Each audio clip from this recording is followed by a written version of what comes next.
Well, the highly anticipated sequel, Coming to America, is now available for streaming. Matt Perrin shares his thoughts on the film in your Monday Movie Musings. Welcome to another Monday. Not a horrible box office this weekend, all things considered. Raya and the Last Dragon took first, while Tom and Jerry still had a showing to hold the second spot. Chaos Walking seemed interesting, even though I couldn't tell you anything about it.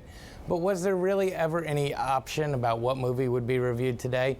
With Oscar nominations fast approaching, I'm soon going to have to get serious, but for now, it's all about fun and nostalgia. A sequel 30 years in the making popped up on Prime, and it had to be seen. So without any further ado, let's jump right into the cleverly yet confusingly titled Coming to America. Our movie begins 30 years after the original, back in Zamunda. King Jaffe is on his deathbed and Prince Akeem is about to be crowned king. The only problem is that he has 3 daughters, and even though his oldest has trained to be his heir, by law, the throne must be passed to a male heir. It is then discovered that Akeem fathered a male child while in America before meeting Lisa. It is imperative that Akeem and Semmi fly back to Queens to find his son because General Izzy, the leader of a neighboring country, is poised to attack and overthrow Akeem at any signs of weakness. Soon, the pair find themselves back in Queens, running into all the characters we know and love from the first movie. They manage to locate Akeem's son Lavelle, and through some monetary incentive, he and his mom decide to head to Zamunda. Upon arriving, despite some family tension, they start training Lavelle to become a prince and arrange a marriage between he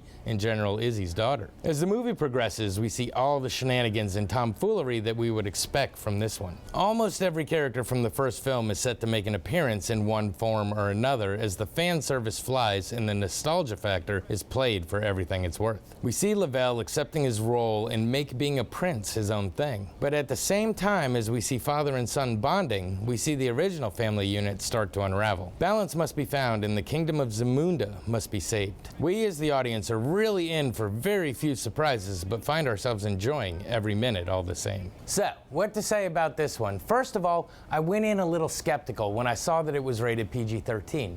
The original was a hard R, and normally a movie scales back the rating to gain a bigger theatrical audience, but this came straight to Prime, so I wasn't sure why. But lo and behold, it didn't matter. This is what an unneeded sequel should be. It's self-aware to the point that it even makes fun of the fact that it's the sequel that nobody asked for. They managed to bring most of the original characters back without it feeling forced at all. They came up with a plausible plot line and hit it in stride. All of the high notes are hit, plus there are some background gags that had me laughing out loud, and they are blink and you'd miss it moments. In fact, I need to watch it again because I'm sure that I missed several. It manages to perfectly balance the comedy and still touches on some issues that are relevant in this day and age. Yes, all your favorite cast returns, but the newcomers are great as well. It's good to see Wesley Snipes again, and he plays his part perfectly. Leslie Jones and Tracy Morgan are also always wins in my book. The younger audience can enjoy it even if they haven't seen the original, but I recommend watching it first because this movie is a love letter to the first film.